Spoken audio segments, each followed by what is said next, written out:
বাক্স ভর্তি করে যার যার জায়গায় পৌঁছিয়ে দিলাম। ফজরের আজান দিলে তাড়াতাড়ি গোসল করে ওযু করলাম। নামাজ 2 রাকাত পড়ার পরে এবার বললাম আস্তাগফিরুল্লাহ। হুজুর আমার এই তাওবা হয়েছে না। আমি তখন ফাঁসির কন্ডেম সেলের ভেতরে, ও দেখা করতে গেছে, শুনেছে আমির হামজা এসেছে, যে বলছে আমার যে তাওবা, এ তাওবা কত দূর গেল না, কোনো জায়গায় যায়নি। এ তাওবা তো হয়নি, কারণ আপনি তো আল্লাহর কাছে দোষ করেননি, আপনি দোষ করেছেন হামজার কাছে। কথা বলছেন এখানে। আপনি যদি আল্লাহর কাছে দোষ করতেন তাহলে তো আস্তাগফিরুল্লাহ পড়তেন।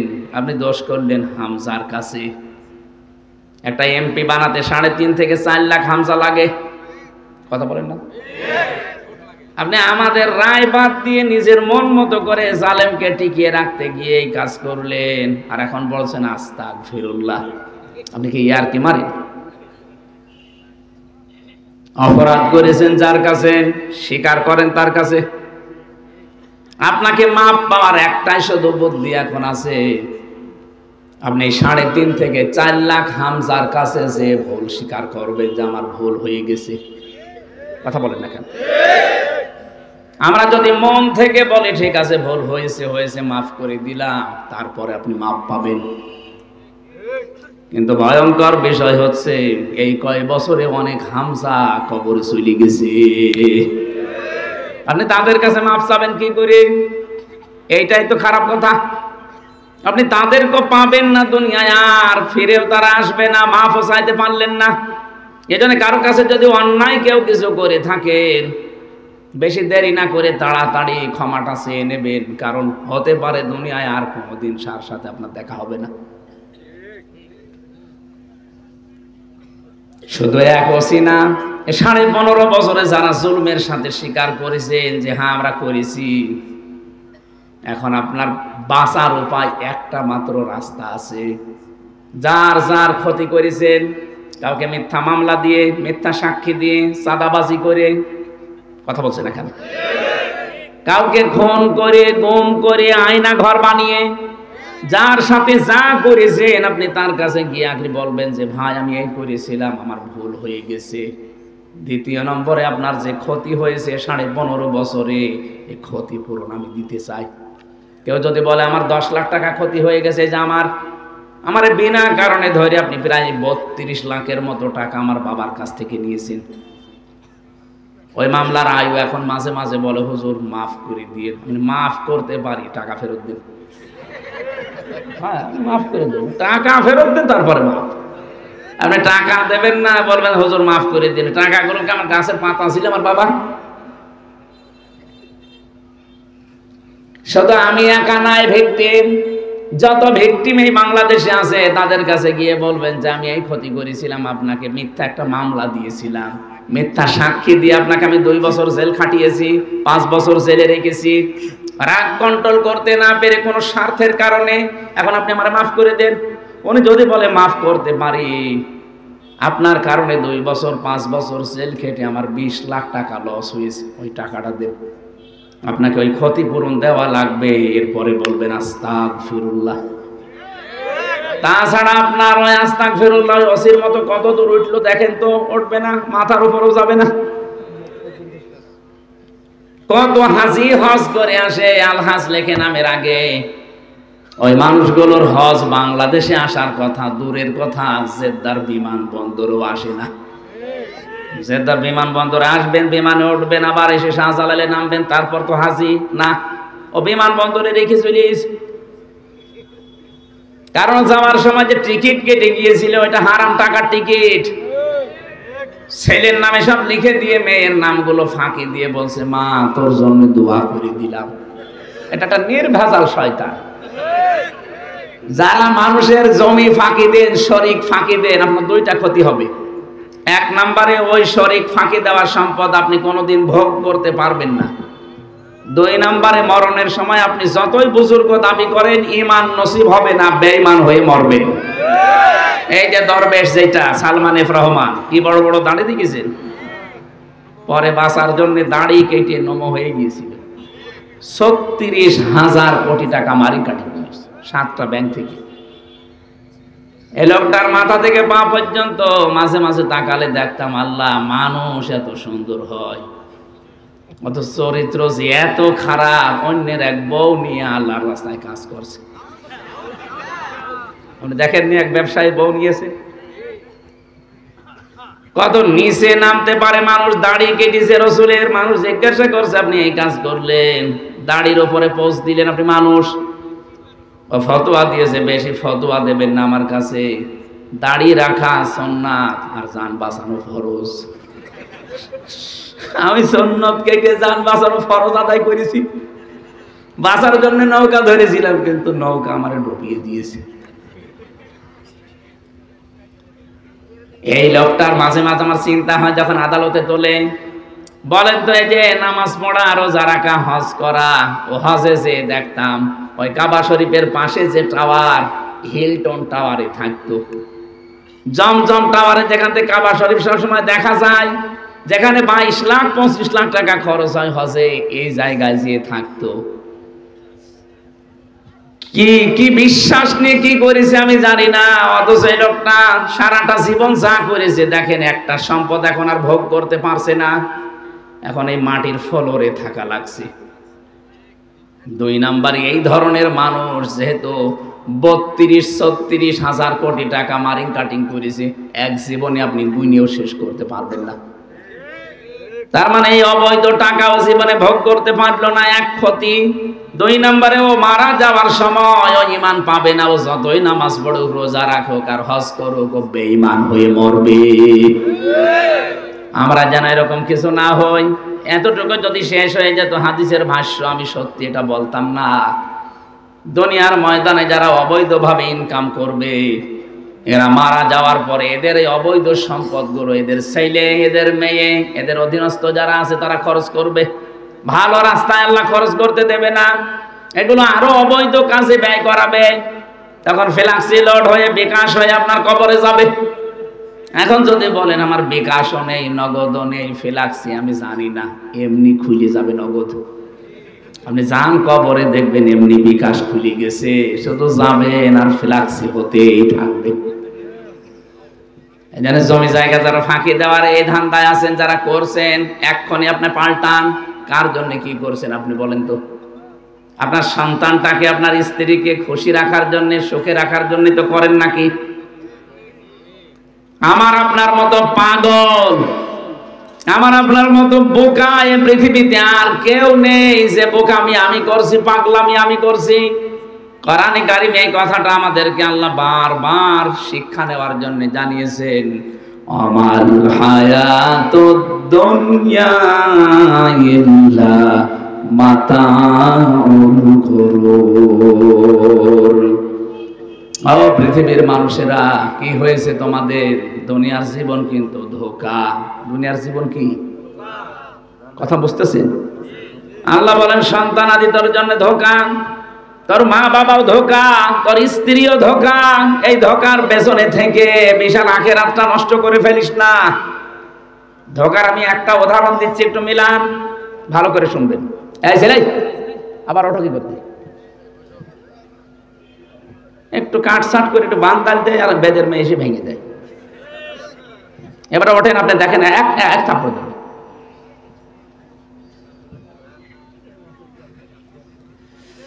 আমার ভাইরা, এখানে একজন উঠে বসেন, মুরব্বী, ওঠেন ওঠেন ওঠেন, নিস্তব্ধ হয়ে থাকবেন। সাহাবায়ে কেরাম যেভাবে কোরআন শুনতেন, মনে হচ্ছে যে পাখি এসে গাছ মনে করে বসে পড়ত। এরকম করে থাকবেন যেন মনে হয় যে হ্যাঁ, এখানে আর কেউ নেই, কবরস্থান হয়ে গেছে।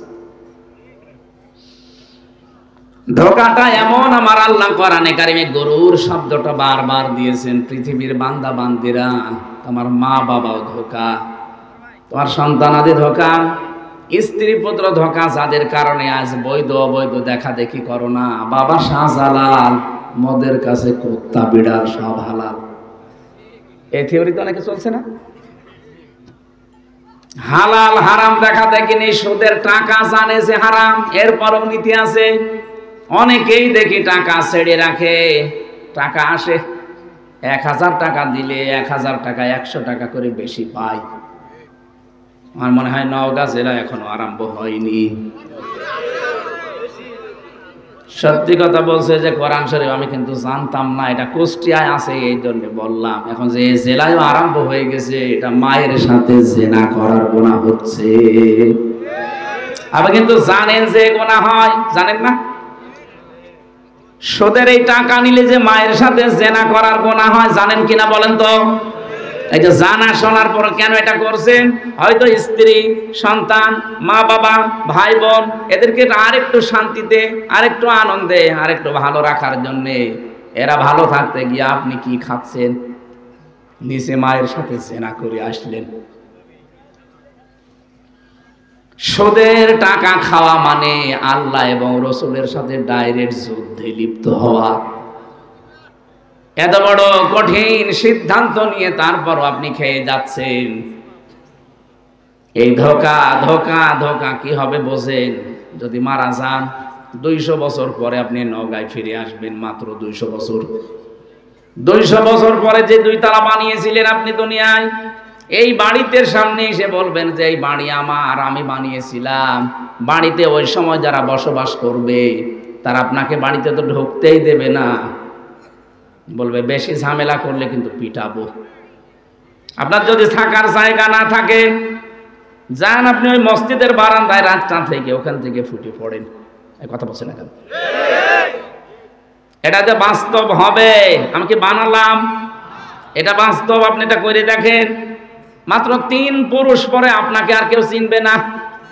আমি যেমন, আমার বাবার নাম রিয়াজউদ্দিন, দাদার নাম জাহান আলী, এর বাবার নাম নমাজ আলী, এরপরে আর চিনি না, আমার মনেও নেই। এখন নমাজের বাবা যেটা ছিল কি আমি জানি না, সত্যি জানি না। এই 3 পুরুষের পরে উনি যদি এখন এসে বলে কুষ্টিয়ায় এই 5 তালা বাড়ি আমার, দাঁত খুলে ফেলবো না? ভান্ডামি করার জায়গা পান না। যদি বলে না আমার ছেলের নাম নমাজ আলী, তার ছেলের নাম জাহান আলী, তার ছেলের নাম রিয়াজ আলী, তার ছেলের নাম হামজা, কিসের কি বলেন আপনি? থাকার জায়গা নেই, আপনার রেল স্টেশনে যান। এইটাই দুনিয়া। অথচ এই পাগলামিতে আমি সহ প্রত্যেকেই লেগে আছি। এই ঘর এখন কাটছে না, ঘর কাটবে একদিন, কিন্তু কাটার পরে তখন আর লাভ হবে না।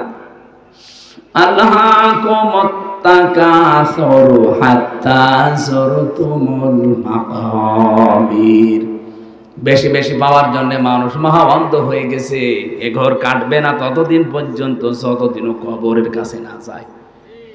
এই আয়াতটা কোরআনে কারিমের, এই আয়াতটা আলহাকুমুত তাকাসুর, এটা বেশি বেশি আমি বুঝে ফেলেছি এই 3 বছর ছেলে থাকা অবস্থায়। মাত্র 3টা বছর কবরের মতো ওই ছেলের ভেতরে ছিলাম, বুঝেছি যে জীবন কত অসহায়, আমি মানুষের কাছে কত অসহায়। যেহেতু যোগাযোগ বিচ্ছিন্ন ছিলাম, এই জন্য আরো বেশি টের পেয়েছি। আরে ভাই, জেলে থাকা না, আমি ছিলাম ফাঁসির কন্ডেম ছেলে, তারপরও যোগাযোগ বিচ্ছিন্ন। ফাঁসির কন্ডেম ছেলে আরো মানুষ ছিল, কিন্তু 7 দিন পরে তারা যোগাযোগ করতে পারতো সরকারের ফোন দিয়ে। আর আমার আর মামুনুল হককে একেবারে 3 বছর যোগাযোগ বিচ্ছিন্ন।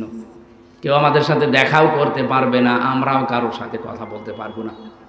কবরের মতো জায়গায় সত্যি কবে টাকা আসবে বাড়ি থেকে তাও জানি না।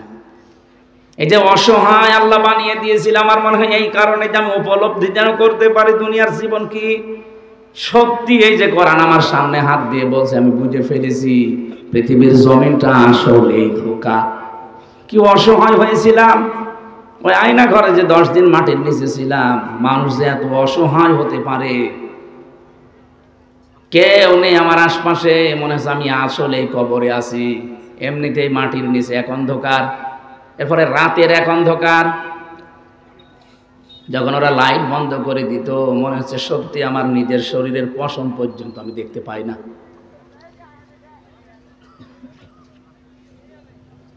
মাথায় দড়ি দিয়ে 11 ঘন্টা আমার টাঙিয়ে রেখেছিল। মাঝে মাঝে শুধু ওই 5 তলা 6 তলা থেকে মাটির নিচে আছে 3 তলা, এর উপরে 7 তলা 10 তলা বিল্ডিং। মাঝে মাঝে উপর থেকে শুধু ওই টেলিফোনে ওই বক্সের মাধ্যমে আওয়াজ আসতো, ওই খালি এই আওয়াজ আসতো। 1-1.5 ঘন্টা 2 ঘন্টা 3 ঘন্টা পরে একটা আওয়াজ আসতো, অথচ আমার পা উপরে মাজায় দেওয়া দড়ি। তখন নিজেকে এত অসহায় মনে হতো, আল্লাহ দুনিয়ায় কবরে নিয়েই তারপর মাটিতে আছি আমি, অন্তত এখন আমি কথা বলতে পারছি, এই অবস্থায় যদি আমাকে এত অসহায় তুমি করে দিতে পারো, সত্যি যদি কবরে চলে যাই, না জানে আমি কি অসহায় হয়ে যাব। আল্লাহ রাব্বুল আলামিন এই কথাটা আমাদেরকে বিভিন্ন আয়াত দিয়ে স্মরণ করিয়েছেন। আজকের আয়াতে ওইটাই আছে, ইয়াউমা তাআতি কুল্লু নাফসিন তুজাদিলু আন নাফসিহা। সেই দিন প্রতিটি মানুষ আমার আল্লাহর সামনে যখন দাঁড়াবে, প্রত্যেকেই তার আত্মপক্ষ সমর্থনের জন্য যুক্তি তর্ক পেশ করবে। আল্লাহ আমি এই কারণে এই করেছিলাম। কিছু মানুষ বলবে, আল্লাহ তোমার বিধান আমি মানি নাই, হ্যাঁ আমার যুক্তি আছে, কি এত সন্তানাদি দিয়েছো, তাদের কারণে তোমার হুকুম আমি মানতে পারিনি, তোমার যে সেজদা দেব সময় পাইনি। আল্লাহ পাক বলেন, সঙ্গে সঙ্গে আমি ডাক দেব হযরত ইয়াকুবকে। তার 12টা সন্তান ছিল, কয়টা বলেন? ডাক দিয়ে বলবে, ওই বেটা, তোর চাইতে আমার এই বান্দার সন্তান অনেক বেশি ছিল, তোর তো 2টা 4টা 6টা, এর তো 12টা ছেলে ছিল, 12টা আরো মেয়ে ছিল। বলতো আমার বিধান কোনদিন সন্তানের ওসিলা দিয়ে অবজ্ঞা করেছে, মেয়ে মানে নাই, এমন কোন রেকর্ডের জীবনে আছে? এ যদি চলতে পারে আমার বিধান মতো, সন্তান থাকার পরও তুই কেন পারলি না? আপনি বলেন তো, আপনি নিজে কি জবাব দেবেন? কিছু মানুষ বলবে, আল্লাহ আমার সম্পদের কারণে রাষ্ট্রের দায়িত্ব ছিল, এই জন্য আমি পারি নাই। আল্লাহ সুলাইমান নবীকে ডাক দেবে যে এর চাইতে তোর সম্পদ বেশি ছিল, তামাম দুনিয়া তাকে চালাতে দিয়েছিলাম আমি। বাংলাদেশ না, শুধু তামাম দুনিয়া, প্রত্যেকটি পশু পাখির ভাষা, জিনদের ভাষা পর্যন্ত নবী বুঝতো, কত দায়িত্ব ছিল তার। এরপর কোনদিন আমি আল্লাহর বিধান সে লঙ্ঘন করে নাই।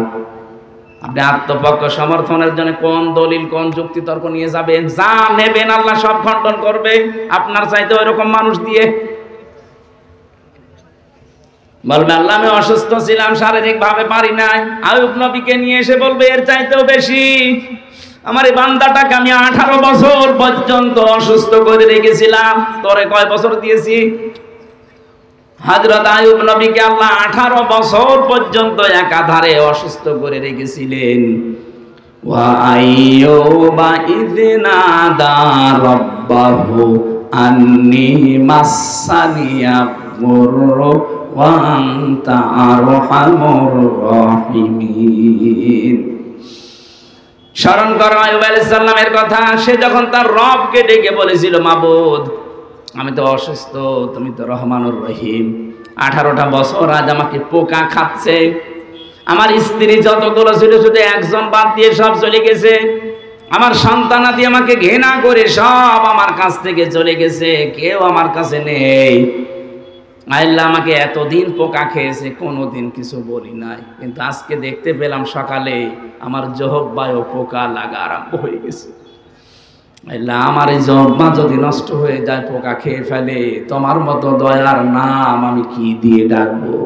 তুমি দয়া করে আমার পোকা জহব্বায় দিও না। আমাদের অনেক অভিযোগ আছে আল্লাহর প্রতি। এই সমস্ত মনীষীদের, এই সমস্ত নবীদের, রাসূলদের জীবনের দিকে তাকালে কিছুই না আমাদের। ওনাদের যা আল্লাহ পরীক্ষা দিয়েছিলেন 100 ভাগের 1 ভাগও আপনি পাননি। জেলখানার ভেতরে কাউকে আমি 22 বছর বিনা কারণে পড়ে থাকতে দেখেছি, তার তুলনায় তো আপনি কিছুই করেননি। বলতে পারেন না তার দোষ, আর কোনো দোষ নেই, খালি ইসলাম মানা এটাই দোষ। মাওলানা জুয়েল সাহেব পড়ে আছে, এনায়েতুল্লাহ জুয়েল, আজ 22-23 বছর চলছে, বিনা কারণে এই মুশরিকদের কথা মতো তাকে আটক করে রেখেছে। মাওলানা সাইদি সাহেব জীবনে 13টা বছর কাটিয়ে গেল এক ঘরের ভেতরে। তার যে স্যাক্রিফাইস, ওনার যে স্যাক্রিফাইস, মাওলানা জসিমউদ্দিন ভাই 12 বছর কাটিয়ে আসল, ওনার যে অবস্থায় রেখেছিল আপনি কাঁদবেন। আমার রেখেছিল, কষ্ট দিয়েছে, কিন্তু আমার চাইতে 100 গুণ কষ্ট তার বেশি। একটা ব্লকে 5 বছর একাধারে কারো সাথে কথা বলতে দেয়নি।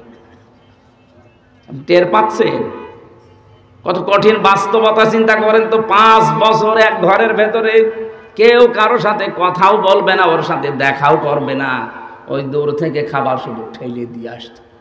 কিন্তু চোখে চোখে চোখ পড়লো না, কথা বলা যাবে না, সিসি ক্যামেরায় দেখছি। এই মানুষগুলোর তুলনায় আমার জীবনে আমি মাঝে মাঝে মনে করি কিছুই হয়নি, এরপরও আল্লাহ আমাকে আবার সব কিছু ফিরিয়ে দিচ্ছে। আমার মা বাবা এখনো ঠিক আছে, আমার স্ত্রী এখনো ঠিক আছে, সন্তান 2টা ছিল, বের হওয়ার পরে আর একটা সন্তান আল্লাহ দিয়েছে। জমি জায়গা বাবার যা ছিল হয়তো কিছু তছনছ হয়েছে, কিন্তু এখনো ঠিক আছে। এখনো মানুষের ভালোবাসা, মহব্বত, অর্থ সম্পদ যা আল্লাহ দিচ্ছে, আমার ভয় হয় এখন, আল্লাহ দুনিয়ায় কি সব আমাকে দিয়ে দিচ্ছ, আখেরাতে আমারে আবার জাহান্নামের আসামি করে দিবা না। ইবাদত বন্দেগী হয়তো কম বেশি ওখানে আমি করেছিলাম যতটুকু, আটক জীবনে কি করব, তো বাইরে এসে এখন আর পারছি না, সারা দেশে দৌড়ানো লাগছে, ওই সময়টা আর বের করা যাচ্ছে না। ও নওগাঁবাসী, আমি আমার জীবন নিয়ে চিন্তায় আছি। প্রত্যেকেই যদি আমরা নিজে যুক্তিতর্ক পেশ করব, কিয়ামতে আল্লাহ সব খণ্ডন করে দেবেন। বলেন তো, এবার আমি অসহায় হয়ে দাঁড়িয়ে আছি আল্লাহর কাছে। পরের শব্দে আল্লাহ এমন শব্দ সেট করেছেন, অতওয়াফা কুল্লু নাফসিন মা আমিলাত, যে যা করেছে আমি আল্লাহ তাকে পরিপূর্ণ করে দিয়ে দেব, তার আমলের কাজ, তার যে কাজ কারবার ছিল, ওর যে পরিণতি, ওর যে পুরস্কার আমি আল্লাহ পরিপূর্ণ করে দেব। আজ আমরা অনেকেই অধিকার সচেতন, কিন্তু নিজের যে হক, আমার প্রতি যে হকগুলো আছে, এই হকগুলোর প্রতি আমি সচেতন না। এক মা কাঁদছিল, কে কাঁদেন কেন জিজ্ঞাসা করছে মাওলানা, কাঁদেন কেন? বলছে আমার সন্তান আমাকে মেরেছে, এই জন্যে কাঁদছি। ছেলে আপনাকে মেরেছে এই জন্যে? বলে হ্যাঁ এই জন্যে, কিন্তু আমি আমার নিজে এই শরীরে আঘাত লেগেছে, এই কারণে কাঁদি না, আমি কাঁদি আমার ওই সন্তানটার কারণে। কারণ আমি হাদিস কোরআন পড়ে দেখেছি, মা বাবাকে কষ্ট দিলে নাকি আল্লাহর আরশ কেঁপে যায়। আমি যাই পেলাম কষ্ট, কিন্তু আমার সন্তানের কি হবে? ওর তো সব বরবাদ হয়ে গেল, নষ্ট হয়ে গেল। একটা মা হয়ে যদি এতটুকু চিন্তা করতে পারে আপনাকে নিয়ে, আপনার সন্তান হিসাবে মা বাবা নিয়ে কত টেনশনে থাকা দরকার। প্রত্যেকের কাজ কারবারের যে মূল্য আছে, পারিশ্রমিক আছে, প্রতিদান আছে, এনাম আছে। আল্লাহ যদি সত্যি ওই পরিমাণে আমাকে আপনাকে দেয়, কিয়ামতে একা একা যখন দাঁড়াবেন আল্লাহর সামনে, কেউ থাকবে না, কেউ থাকবে না। আজ মানুষকে অনেকে ধোঁকা দেয় যে তোর চিন্তা নেই, তোর বাবার কাছে মরিদ হবিও, বাবা কিয়ামতে তোরে দেখবে, এটা ডাহা মিথ্যা কথা। অকুল্লুহুম আতিহি ইয়াউমাল কিয়ামাতি ফারদা। আল্লাহ বলেন কিয়ামতে প্রতিটি মানুষকে আমার সামনে দাঁড় করাবো বিচারের জন্য, একজন করিয়ে। কয়জন করে? নওগাঁবাসী যে যেখানে দাঁড়িয়ে আছেন, বসে আছেন, মহিলা প্যান্ডেলে যারা আছেন, নিজের দিকে তাকিয়ে ভাবেন তো, সত্যি আপনি একা দাঁড়াবেন আল্লাহর কাছে? যাই করছেন করেন, একা দাঁড়ানোর পরে আল্লাহ আপনার এই কাজ কারবারের যা কিছু হয় ওটা পরিপূর্ণ করে দেবে। কুল্লু নাফসিন যায়িকাতুল মাউত ওয়া ইন্নামা তুওয়াফাউনা উজুরাকুম ইয়াওমাল কিয়ামাহ ফামান যুহজিহা আনিন নার ওয়া উদখিলাল জান্নাতা ফাকাদ ফাজ। প্রত্যেকেই মারা যাবেন, যাওয়াই লাগবে, এটাই ফাইনাল। আল্লাহ বলেন কিয়ামতে প্রতিটি মানুষের উজরত, পরিষ্কার পুরস্কার আমি পরিপূর্ণ করে তার হাতে তুলে দেব। দুনিয়ার জীবনে সফল তো ওই লোকটা, মরণের পরে আমি আল্লাহ যাকে মাফ করে দিয়ে বলবো যা জান্নাতে চলে যা। আমি আমার সত্যি বলছি, আমার নিজের চিন্তায় আছি। জেলখানায় যে জীবন সম্পর্কে আরো বেশি আমি বুঝে ফেলেছি, এটা পুরা ধোঁকা। এখনই মারা গেলে যেই সন্তান, যেই স্ত্রী, যেই মা বাবার জন্য আমি বৈধ অবৈধ দেখি না, আল্লাহর কসম করে বলছি, আজকে রাতে স্ত্রীকে যদি বলেন যে আমি মারা গেছে তোমার স্বামী, তুমি যে খাটের উপরে আসো, শুধু রাত খাটের নিচে তারে রেখে দেব। স্ত্রী বলবে না, এ ঘরে আমি একা থাকতে পারবো না, জিন আসবে। কথা বলে না কেন? আপনার মা বাবা আপনাকে ভালোবাসে, আমিও জানি। ওকে যদি বলেন যে সন্তান আপনি পেটে নিয়েছিলেন, জন্ম দিয়েছেন, এ মারা গেছে, এখন আপনারা যে খাটে থাকেন এই খাটের নিচে আপনার সন্তানটাকে মাটি দেওয়া হবে, সারা জীবন এখানে থাকবে, যতই ভালোবাসে মা বাবা জীবনেও রাজি হবে না। এই হচ্ছে দুনিয়া। এটা কি? আল্লাহ আমাদের প্রত্যেককে সত্যি দুনিয়ার ধোঁকা সম্পর্কে তুমি সচেতন হওয়ার তৌফিক দান করো, বলেন আমিন। মাঝে মাঝে ভাবি আল্লাহ তুমি সত্যি যদি আমাকে যা করছে এগুলো দিয়ে দাও না, আমার ভার বোঝা বহন করা সম্ভব না। কারণ আমার 33 বছর জীবনে আমি যা করেছি আমি তো জানি। আমার জীবনটা যদি এখনই তোমার সামনে দেওয়া হয়, আমি আয়াতের তাফসীর পড়তে গিয়ে এক লোকটা বাজারে গেছে, সদাই করার পর বাজার কমপ্লিট করার পরে বাজার দোকানদারকে একটা টাকা দিয়েছে, 100 টাকার নোট। উনি ওলট পালট করে দেখে বলছে যে নেন, এটা চলে না, অচল। কি বলেন আপনি? এর ভেতরে যে দাগ থাকার কথা ওইটা নেই, আপনি নিয়ে যান, আপনাকে আমি চিনি, অন্য সময় এসে দিয়ে যাবেন। যেই বলেছে অচল, চলে না, ও সেন্সলেস হয়ে গেছে। লোকজন এসে বলছে এই দোকানদারকে মেরেছেন, বলছে না, আগে হুঁশ ফিরান। বাতাস দিয়ে পানি দিয়ে যখন হুঁশ ফিরেছে বলছে কি এ দোকানদার আপনাকে কি মারধর করেছে, অপমান করেছে? বলছে কিচ্ছু বলে না। আপনি এরকম অজ্ঞান হয়ে গেলেন কেন? লোকটা বলছে দেখেন আমি বাজার করেছিলাম, এ টাকার নোটটা দিয়েছিলাম, এটা দেওয়ার পরে ওলট পালট করে দেখে বলছে এটা অচল, চলে না, এর ভেতরে যে দাগ থাকার কথা ওই দাগটা নাকি নেই।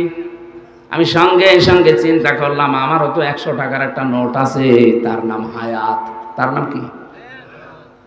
আমার 50, 60, 70, 80, 90 বছরের একটা হায়াত আল্লাহ আমাকে দিয়েছিল। আমি যদি সত্যি এখন মারা যাই, আল্লাহ যদি আমার হায়াতটা নিয়ে বলে বান্দা এটা অচল, কারণ এর ভেতরে শিরিক পাওয়া যাচ্ছে, এর ভেতরে মানুষকে ঠকানোর গোনা পাওয়া যাচ্ছে, এর ভেতরে মানুষের উপরে জুলুম করার গোনা পাওয়া যাচ্ছে। তোমার যে আমল নাম আমি দেখতে পেলাম, তোমার যে জীবন, এটা নিয়ে আমার জান্নাতে যাওয়া যাবে না, এটা অচল, যাও। তখন আমার কি হবে চিন্তায় আমার সেন্সলেস হয়ে গেছে। তাদের জীবন নিয়ে চিন্তা ভাবনা, আর আমাদের কোথায় আছে আমরা? সম্মানিত মা বোনেরা, আমি আপনি স্ত্রী হিসাবে আপনার সাথে আমি ভালো ব্যবহার করি এই কারণে যে এই ব্যবহারটা দিয়ে যেন আমার জান্নাত তৈরি হয়। আমার সন্তানের অধিকারগুলো আমি আদায় করি এই কারণে যে আমার এই অধিকার আদায়ের কারণে কিয়ামতে যেন আমার জান্নাত তৈরি হয়। কিন্তু এই বলে আমি আপনাদের মুখে হাসি ফোটাতে কোন হারাম পথ বেছে নেব আমার মতো পাগল দুনিয়ায় নেই। আমি কি বোঝাতে চাইলাম বুঝেছেন? অতওয়াফা কুল্লু নাফসিন মা আমিলাত, পরিপূর্ণ করে দেওয়া হবে। দুনিয়ায় যে যা কাজ করেছে তার কাজের যে ভার ওইটা আল্লাহ দিয়ে দেবে। অহুম লা ইউসলামুন, কিন্তু কারো উপরে জুলুম করা হবে না। আল্লাহ পাক যে বিচার ব্যবস্থা আসা যাবে, আমি আয়াতের তাফসীর বলছি, আল্লাহর বিচার ব্যবস্থায় কোনো জুলুম, কোনো অবিচার নেই। কি আল্লাহর অবিচার আছে? আল্লাহ যদি অবিচার করে আপনি জান্নাত পাবেন? বলেন না কেন? আল্লাহ যদি ন্যায় বিচার করে না, তাও পাওয়া যাবে না। না, আল্লাহর বিচারে তো অবিচার নেই। ন্যায় বিচার করলো আপনি ধরা খাবেন, ন্যায় বিচারও বাঁচতে পারবেন না। আলেক বান্দা বলেছিল হ্যাঁ আমি বাঁচবো, আমি 1000 বছর ইবাদত করেছি, রোজা রাখা অবস্থায়, তাও দিনের বেলা রোজা রেখে জিহাদ করলাম আর রাতের বেলা তাহাজ্জুদ পড়লাম, আমার 1000 বছর আমি পেয়ে যাব জান্নাত। আল্লাহ তাকে ঘুমের ভেতরে স্বপ্নে তালিকা দেখিয়েছে, কিয়ামত কায়েম হয়ে গেছে। ফেরেশতাকে বলছে ওকে শুধু একটু জাহান্নামের যে জায়গা দিয়ে গরম ওঠে ওখান থেকে ঘুরিয়ে নিয়ে আয়। ওখানে এক ধরন দিয়েই ওর পানির পিপাসায় কলিজা ফেটে যাচ্ছে। ডাক দিয়ে বলে ভাইরা আমি খুব অবস্থা খারাপে আছি, একটু পানি দেন। পানি দিতে পারি, 1000 বছর যা করেছে অর্ধেক দিয়ে দেওয়া লাগবে। দিয়ে দিলাম। যা পানি পান করার পরে পেশাবের চাপ দিয়েছে। ফেরেশতারা আমার তো পেশাব করার জায়গা লাগবে, বলে না এখানে সে ব্যবস্থা নেই, করে দিতে পারি, বাকি যে ইবাদত আছে 500 বছরের ওইটাও দেওয়া লাগবে। আমার জীবন বাঁচে না, আমার শরীর অসুস্থ হয়ে পড়ছি, জান দিয়ে দিলাম।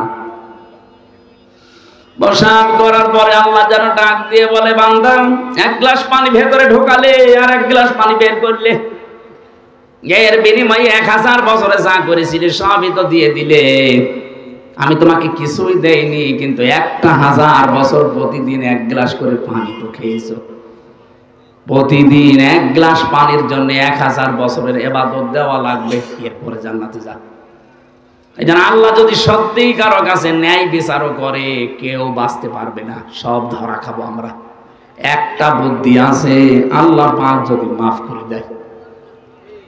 এখানে কাবা শরীফ যারা তাওয়াফ করেন দেখবেন ষষ্ঠ চক্করে, ষষ্ঠ চক্কর দেওয়ার সময় রুকনে ইয়ামিনী থেকে হাজরে আসওয়াদ এই জায়গাটা একটা দোয়া পড়া লাগে, আল্লাহুম্মা ইন্না আলাইয়া হুকুকান ফিমা বাইনি বাইনিকা।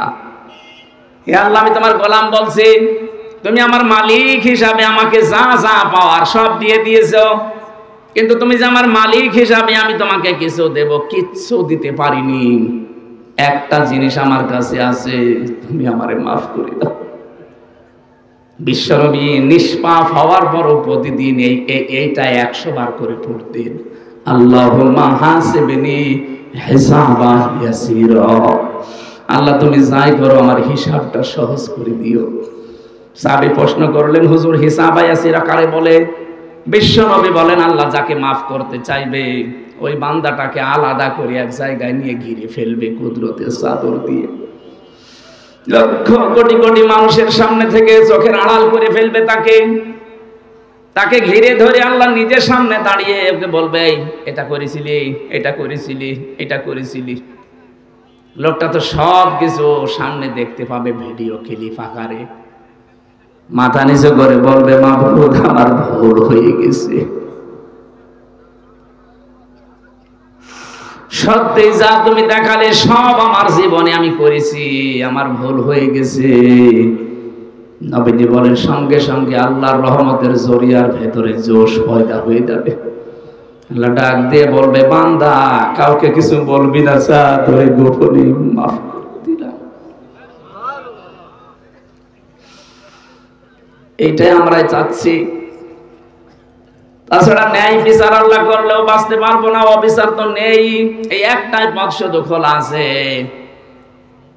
ভয় হয় ওই লোকটার মতো, আল্লাহ যদি আমল নামাটা দেখে বলে, বান্দা এটা অসল, এর ভেতরে তোর বোনকে ফাঁকি দিয়েছিস সেইটা লেখা আছে। এরকম মানুষ নেই দেশে। এর ভেতরে সন্তানের হক আদায় করিস না, এটা লেখা আছে। এরকম অসল জিনিস নিয়ে তো আমার জান্নাতে যাওয়া যাবে না। এর ভেতরে এমন এমন জিনিস আমি তোর ভেতরে তুলে রেখেছি, দেখ তুই মহিলা, তুই নারী, তোর উপরে তোর স্বামীর যে হক ছিল তুই আদায় করিস নাই, তোর শ্বশুর শাশুড়ির হক ছিল আদায় করিস নাই। এরকম অসল আমল নামা নিয়ে তুই জান্নাতে যেতে পারবি না। সম্মানিত মা বোনেরা শুনতেছেন, আমি জানি, একটু বিবেক দিয়ে চিন্তা করেন তো কি হবে তখন আমার যতটুকু মনে হয় আমাদের 100 জনের 98 জন আমরা ধরা খেয়ে যাব। আমি যেন ধরা না খাই। এটা বাকি জীবন যেহেতু ধোকার জীবন, আজ হলো কাল হলো আমাকে মরাই লাগবে। কার জন্য কি করছি এই চিন্তাটা যখন আপনার সামনে স্পষ্ট হয়ে যাবে যে আমি কার জন্য কি করছি, তখন অন্তত হারাম কাজ আপনি ছেড়ে দিতে পারবেন, হালালের দিকে আস্তে আস্তে এগিয়ে যাবেন। হারাম কাজগুলো ছেড়ে দিয়ে হালাল কাজের দিকে যখন মানুষ এগিয়ে যেতে চায়, আল্লাহ বলেন, আল্লাযীনা জাহাদু ফীনা লানাহদিয়ান্নাহুম সুবুলানা ওয়া ইন্নাল্লাহা লামাআল মুহসিনিন। যারা আল্লাহকে পাওয়ার জন্য একটু চেষ্টা করে, আল্লাহ তাকে পথ দেখাতে হাজারো রাস্তা খুলে দেয়। আল্লাহ আমি সহ যারা এসেছি আমাদেরকে তুমি কিয়ামতে অপমান করো না, গোপনে এরকম ঘিরে একা একাই আমাদের মনের অজান্তে মাফ করে দিও, বলেন আমিন। যে যা করছি সামনের জীবনে আমরা হিসাব নিকাশ করে করব। এমন কিছু করব না যেটা আমি নিজে দেখলে আনন্দ পাই, অন্য দেখলে লজ্জা পাই। মোবাইলে এমন দৃশ্য রাখা যাবে না যে দৃশ্য নিজে দেখলে ভালো লাগে, আনন্দ লাগে, অন্য কেউ দেখলেই আমার লজ্জা লাগে। এরকম দৃশ্য নেই। কথা বলে না কেন? যাদের মোবাইলে এরকম সিনেমা থিয়েটার উলঙ্গ নাচ আছে এক্ষুনি ডিলিট করে দেবেন। বলা যায় না, এখন যদি আপনি